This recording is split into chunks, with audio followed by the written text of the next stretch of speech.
नमस्कार, मैं हूँ पेन पॉइंट के लिए पंकज। मॉनसून के दौरान देहरादून में डेंगू के बढ़ते मामलों की खबरों से आप रोज रूबरू हो रहे हैं। दून अस्पताल से लेकर प्रदेश का शायद ही कोई ऐसा अस्पताल हो जहां डेंगू मरीज ना पहुंच रहे हो। लेकिन जब डेंगू के मामले बढ़ रहे हैं और अस्पतालों में भीड़ बढ़ रही है, तो देहरादून के धर्मपुर में स्थित सरस्वती विहार के बीवन ब्लॉक में भी लोगों की भीड़ लग जाती है जब भी डेंगू के मामले बढ़ने लगते हैं। यहाँ कोई डेंगू का अस्पताल नहीं है, ना ही कोई डेंगू के विशेषज्ञ डॉक्टर बैठते हैं, बल्कि यहाँ पर मिलता है डेंगू का रामबाण इलाज। जी हाँ, हम हैं अभी एग्रीकल्चर एंड डेयरी फार्मर्स है। ये एक घर है, एक कॉलोनी के बीच बना हुआ, बाहर से देखने में साधारण सा घर, लेकिन यहाँ मिलती है डेंगू की अचूक दवा। जी हाँ, हम हैं अभी एक ऐसे सेंटर पे जहाँ पर लंबे समय से यहाँ बकरी पालन का काम चल रहा है और उच्च नस्ल की बकरियाँ पाली जाती है, जिनका दूध डेंगू में रामबाण इलाज माना जाता है। साथ ही साथ डेंगू के अलावा कुछ और बीमारियाँ भी है जिसके लिए दूध रामबाण इलाज माना जाता है। लेकिन जब हम यहाँ पहुँचते हैं तो हम देखते हैं कि ये सेंटर सिर्फ बकरियों के दूध के लिए ही नहीं, बाकी यहाँ पर इतनी सारी एक्टिविटीज़ चल रही, इतनी सारी गतिविधियाँ चल रही है कि ये छोटा सा सेंटर दिखने में पूरे प्रदेश को एक नई दिशा, एक नई दशा दे सकता है। हमारे साथ इस सेंटर को चलाने वाले कुशवाहा जी, आपसे जानते हैं कि आखिर यहाँ सब कुछ क्या क्या चलता है, कैसी एक्टिविटीज़ है, किस तरह से ये लोगों के लिए एक प्रेरणा का स्रोत बना है, लोगों को रोजगार देने की दिशा में एक नई जो है राह दिखा रहा है। नमस्कार। नमस्कार जी। आप अपने बारे में कुछ बताएंगे? मैं बेसिकली जिला उद्यान अधिकारी के पद से रिटायर हुआ हूँ। हमने ये देखा कि पहाड़ में जो है दुग्ध उत्पादन कम होता है, तो इसे जिस कारण से बच्चों में भी बड़ी दिक्कतें आती हैं, बच्चों को इतना पोषण नहीं मिल पाता है, क्योंकि वहाँ की जो गाय हैं वो 1.5-2 लीटर दूध मुश्किल से देती है और महिला पूरे दिन काम करती हैं, तो मतलब परिवार के लिए भी वो सफिशिएंट नहीं हो पाता है। लेकिन जो हमारी हाई मिल्किंग ब्रीड है गाय की या भैंस की, तो वो पहाड़ पर क्लाइमेट और जोग्राफिकल स्थिति के हिसाब से नहीं चल पाती, तो ये ज़रूरी है कि कोई ऐसा विकल्प देखा जाए कि जो पहाड़ के लिए रिक्वायरमेंट को दूध की फुलफ़िल कर सके। तो मेरा ध्यान इस पर बकरी की तरफ गया, तो बकरी का मैंने एक ब्रीडिंग सेंटर खोला, हिमानी गोट ब्रीडिंग सेंटर के नाम से। तो यहाँ पे हमने 2 वैरायटी रखी हुई, जमुनापारी और बीटल, ये दोनों मिल्किंग ब्रीड हैं। तो बीटल हमारी जो है करीब 3 से 3.5-4 लीटर तक दूध वाली बकरी हमारे पास रही है पर डे। तो हमारा काम रहा ब्रीडिंग का, कि ब्रीडिंग करके और इनका जो बच्चे पैदा होंगे उनको पहाड़ पर चढ़ाया जाए, क्योंकि प्लेन से डायरेक्ट जो है ब्रीड वहाँ पे नहीं चल पाएगी। तो इस ऑब्जेक्ट को लेकर के हमने ये फार्म शुरू किया था। तो अब विभिन्न योजनाएं हमारी जो आ रही हैं सरकार की तरफ से, भारत सरकार की तरफ से, या मुख्यमंत्री स्वरोजगार योजना, तो उसमें इसको इंक्लूड किया हुआ है। तो हमने कई प्रोजेक्ट जो है किसानों के लगवाए हैं, तो जो भी सहायता दी होती है नियमानुसार वो हम उनको सहायता दिलवा के प्रोजेक्ट लगवाते हैं, और मटेरियल जो है जैसे बकरी वगैरह वो सब हम यहाँ से किसानों को उपलब्ध कराते हैं। अब बात आती है डेंगू की। ये बात सही है कि डेंगू में जो है शुरू में इसका खाली ऐसा हुआ था कि जो हमारी एक बकरी पहले भी आई थी, तो मेरे मिसेज को थी जॉइंटिस टाइप की, मतलब घुटनों में दर्द होता था और वो रोक खड़ी नहीं हो पाती थी, ऐसी दिक्कत थी। और मुझे खांसी जुकाम होता था, माने नज़ला टाइप का। तो डॉक्टर कहते थे कि जो कफ आपका बंद नहीं होगा किसी भी कीमत पर, ये साथ ही जाएगा और खांसी वांसी बंद कर सकते हैं। तो लेकिन मजबूरी ये हुई कि उस समय जब दूध पैदा हुआ इसका कहीं कंजप्शन नहीं था, तो हमारे घर में भी बच्चों ने भी नहीं पिया, हम दोनों ने, मिसेज ने और मैंने पिया। तो 15 दिन के अंदर उनका गठिया वाया का दर्द ख़त्म। और मेरे को जो कह रहे थे साथ में आपका कफ जाएगा, ये ठीक नहीं होगा, तो मेरा वो भी ख़त्म। और हर साल होता था मुझे, लेकिन तब से 2015 से मेरे को कभी वो स्थिति आई ही नहीं। इसके बाद अब डेंगू की बात आई, तो डेंगू में इसका प्लेटलेट बढ़ती हैं करीब 250 ग्राम दूध से, यदि शुद्ध दूध है तो 10,000 से 15,000 तक प्लेट्स जो है 250 ग्राम दूध से बढ़ जाती हैं। तो यहाँ से देखा गया है कि जैसे डॉक्टर कहते हैं कि 40,000 से प्लेट से कम आएंगी तो डेंजरस जोन में हो जाता है, आदमी का बचना कठिन सा होता है। तो हमारे पास इसी दूध से 20,000 प्लेट्स वाले भी, इवन एक 15,000 प्लेट्स वाला था, जो डॉक्टरों ने हॉस्पिटल से मना कर दिया कि अब जाइए आप सेवा करिए इनकी, तो उस पर छोड़ दिया भगवान भरोसे पर। लेकिन उन्होंने दूध पिया इसका, वो एकदम से सही हो गया। तो इसमें कोरोना में भी इसका वो देखा गया फ़ायदा, और डेंगू में तो है ही। टीबी के लिए ये रामबाण है। टीबी का मरीज कैसा भी हो, ये दूध पी लेगा तो इसका टीबी तो गायब हो जाती है।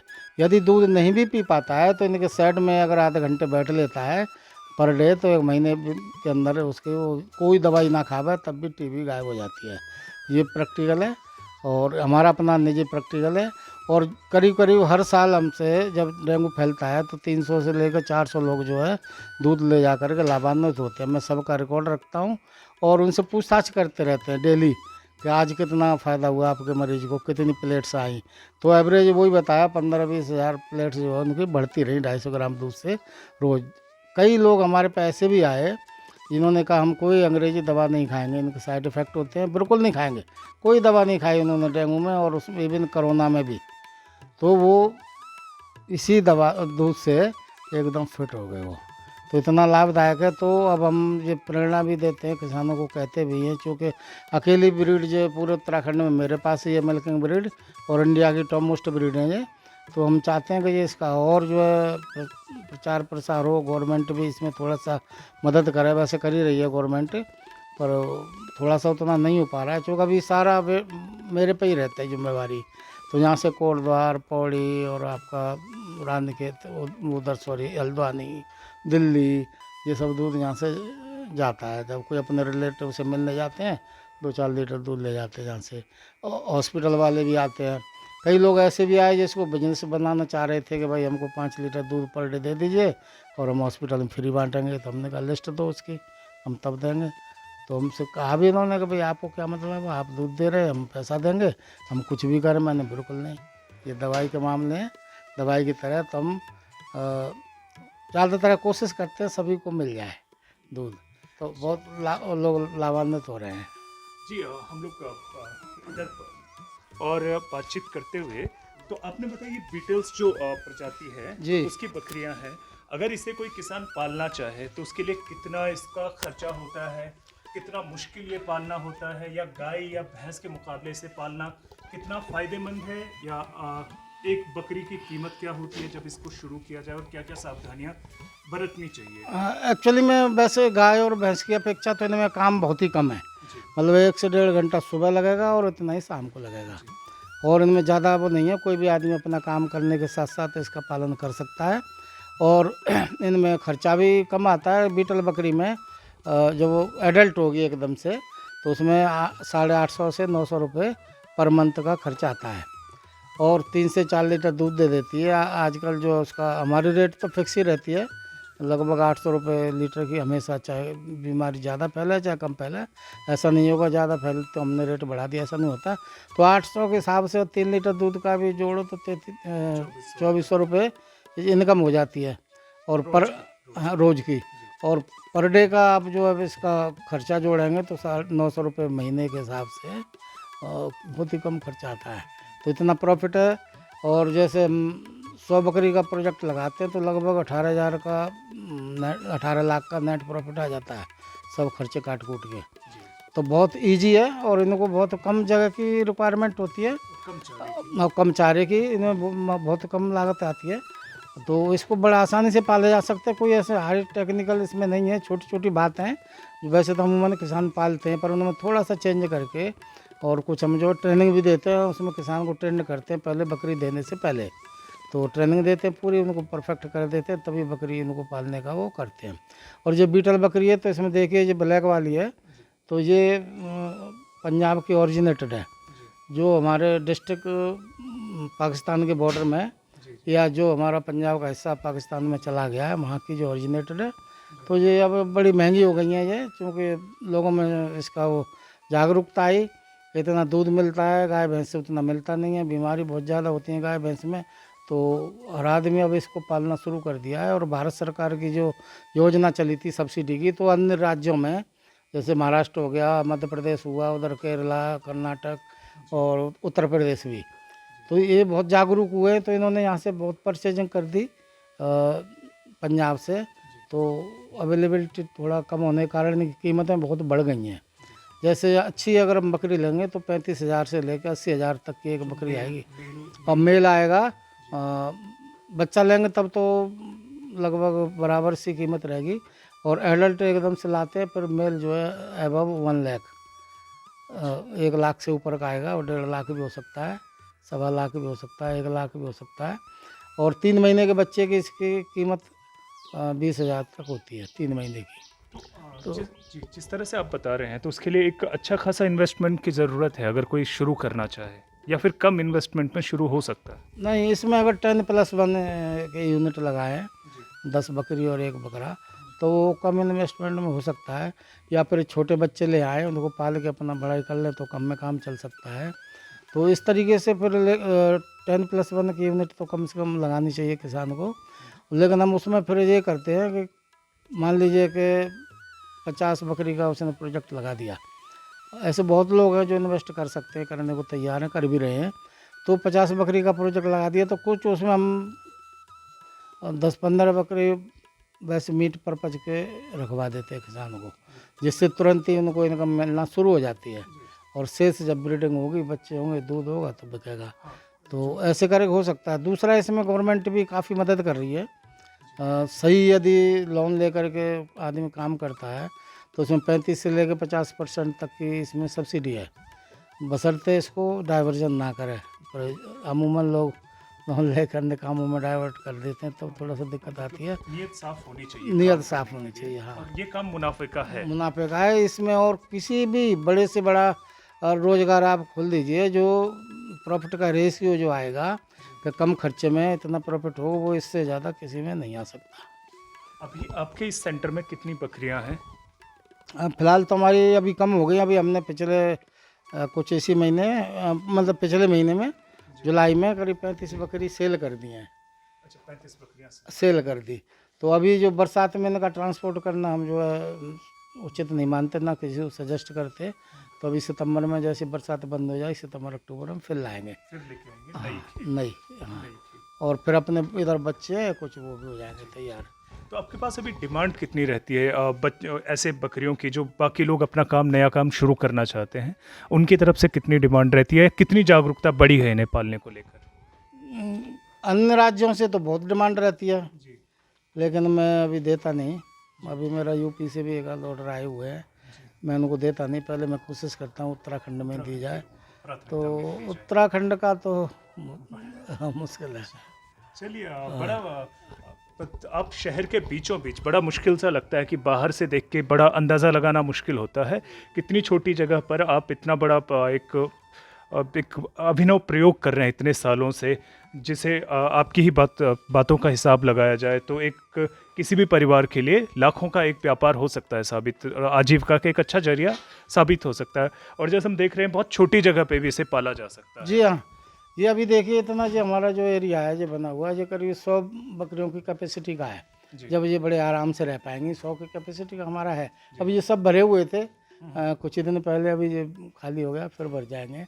तो बहुत कम जगह में इसको पालन किया जा सकता है। और सबसे अच्छा जगह, अगर किसान पे अगर 2-1 बीघा ज़मीन अपनी है निजी, तो थोड़ी सी जगह में तो अपना इनका पालन करें तो इनका जो गोबर आता है, मींगन आती है, ये बहुत ज़्यादा हाईली फर्टाइल होता है।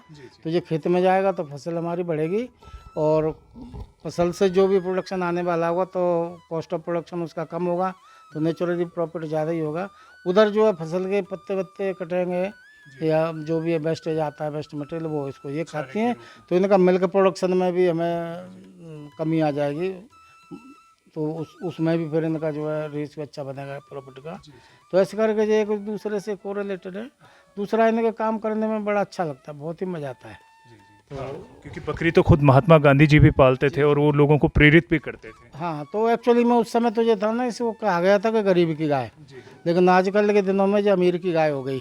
हाँ, क्योंकि अब जो बड़े लोग समझदार हैं, पढ़े लिखे लोग हैं, पैसा लगा सकते हैं, वो इसमें आ गए उतर के। और गरीब आदमी सोचता है अगर कहाँ बकरी पालेंगे या कहाँ बकरी का दूध पियेंगे। तो ये समाज में धारणा अलग। हाँ, लेकिन अभी जो बड़े बड़े लोग हैं वो फार्म खोल रहे हैं इनके बकरियों के, तो अब अच्छा पैसा कमा रहे हैं। हाँ, जैसे हमारी पहले बात भी हो रही थी कि ये दूध का दूध है, पर ये ऐसा है कि आम के आम गुठलियों के दाम। अगर ये दूध देना बंद कर दे, अपने बुढ़ापे में एक निश्चित आयु पूरी कर लेती है, तो उसके बाद इसका मांस का जो कारोबारी है वो जी, तो उसमें जो है कि करीब 7-8 बार तो ये ब्याती हैं, बल्कि कभी अच्छी मेंटेनेंस है तो 9-10 बार भी ब्याह जाती है। माने 9-10 साल की एज तक जो अपना प्रोडक्टिव रहती हैं, और इसके बाद फिर ये मीट में चली जाती हैं। और जो इनके बकरे पैदा होते हैं, तो अगर ब्रीडिंग के लिए रख सकें तो ब्रीडिंग के लिए रखें, नहीं तो फिर मीट में तो बकरे जाएंगे ही। ज़्यादा बकरों से मतलब क्या होगा। तो ब्रीडिंग के लिए 20 बकरी पे एक बकरा हमारा सफिशेंट होता है। इसके ब्याने का ड्यूरेशन क्या होता है? ड्यूरेशन इसका जो गर्भकाल है 5 महीने का है, जी, मतलब 150 दिन।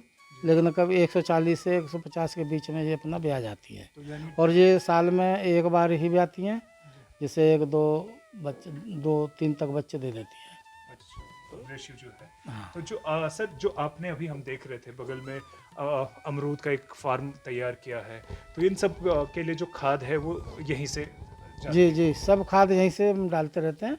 लगभग हर साल हमारा 4-5 इंच पूरे खेत में खाद बिछ जाती है, तो अच्छी क्वालिटी का प्रोडक्शन होता है। अभी वेजिटेबल करेंगे, आप देखेंगे इसमें टमाटर करते हैं, सितंबर में हम लगाएंगे तो एक पेड़ से 65 किलो तक टमाटर हमने हार्वेस्ट किया है। 65 किलो एक पेड़ से। तो उस तरीके की ऑर्गेनिक वो भी। ऑर्गेनिक और हाई टेक्नोलॉजी से, नई टेक्नोलॉजी है। वो टेक्नोलॉजी अभी ना तो कहीं यूनिवर्सिटी में पढ़ाई जाती, जो हमारी अपनी रिसर्च की हुई टेक्नोलॉजी है। तो कभी हम पेपर भी इसके पब्लिश करते हैं, मीटिंग करते हैं, उसमें बताते भी हैं, ट्रेनिंग में भी बताते हैं। एक्चुअली ये रिसर्च पॉइंट ऑफ व्यू से था कि भाई सरकार रिसर्च सेंटर के रूप जी में जी जी डेवलप जी जी नॉलेज सेंटर। जी जी, तो सरकारी उसमें तो आप जो कह रहे हैं कि यहाँ पर जो प्रोडक्शन होता है, जैसे हम देख रहे हैं अमरूद का साइज़ आम तौर पे जो अमरूद होते हैं उससे कई गुना ज़्यादा बड़ा है, और आपने अभी बताया कि टमाटर, तो बेसिकली आप एक तरह से नॉलेज सेंटर के रूप में इसे डेवलप करना चाहते थे। जी। एक्चुअली में हम जो उद्देश्य लेके काम कर रहे थे पहले से ही, और बाद में तो जैसे हमारे माननीय प्रधानमंत्री जी ने कहा कि किसान की आय दोगुनी करनी है, तो अब उनका काम तो सोच अपनी व्यक्त करना है, और काम करना जो वैज्ञानिक लोगों का काम है कि किस तरीके से आय दोगुनी होगी। तो आय दोगुनी तो तब हो सकती है पर्टिकुलर एरिया से, कि या तो हम उसमें लागत आदि करें, जी तब जो है अब दुगनी कहलाएगी, या फिर हम प्रोडक्शन दुगना कर दें जी तो तब दुगनी हो पाएगी। लेकिन हमने दावा किया था हम 4 गुनी कर देंगे। जी अब 4 गुनी कर देंगे, तो वो टेक्नोलॉजी हमने यहाँ पे अडॉप्ट की, और उसी को हम चाह भी रहे हैं। हम कहते हैं चैलेंज के साथ 4 गुनी हो जाएगी। तो हमने ये किया कि तो पहले इस पर अमरूद की खेती, जलवायु के हिसाब से कोई भी खेती हो सकती है, आम की भी हो सकती है, अमरूद की हो सकती है, सेब की भी, जहाँ पर जैसे क्लाइमेट हो।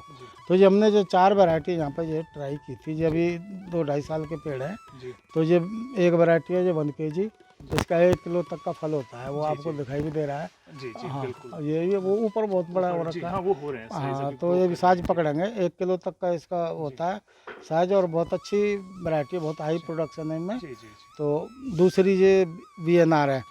हाँ, तो ये VNR वैरायटी यहाँ पे उतनी बढ़िया सी अभी सूट नहीं कर पा रही है, लेकिन अभी हम कोशिश कर रहे हैं चलाने की। तो हाँ, लेकिन इसमें 1.25 किलो तक का फल आता है।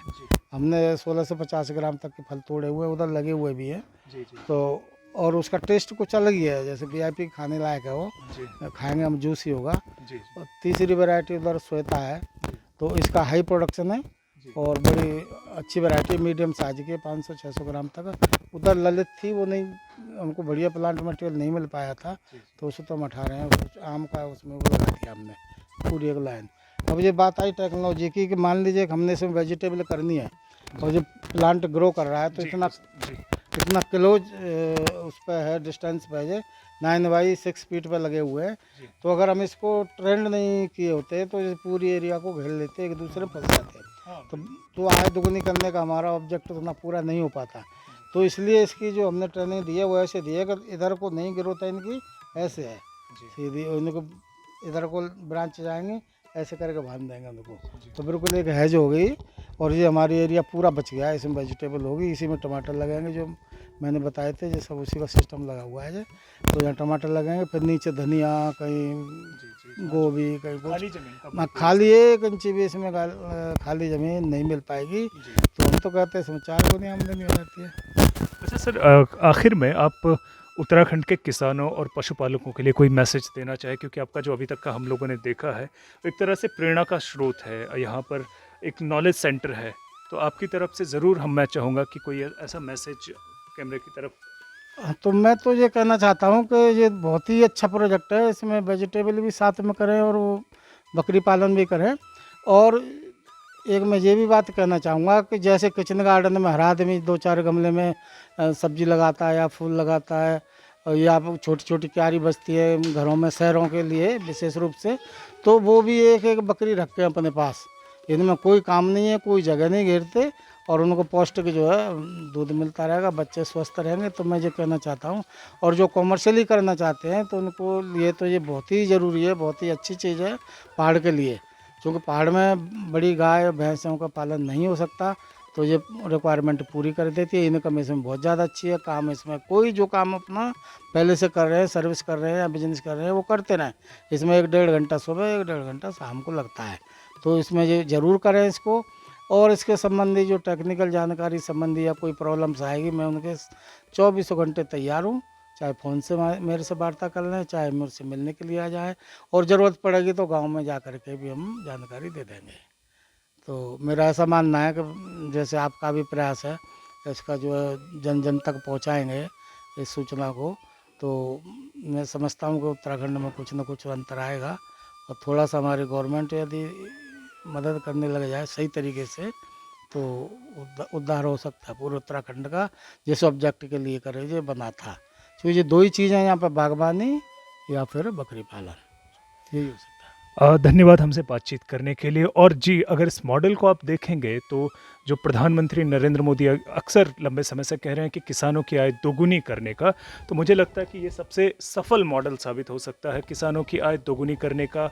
और उत्तराखंड की जो यहाँ की भौगोलिक परिस्थितियों है उसके अनुरूप भी ये मॉडल है, सस्टेनेबल मॉडल है। पेन पॉइंट के लिए मैं पंकज अपने साथी योगेंद्र के साथ। धन्यवाद।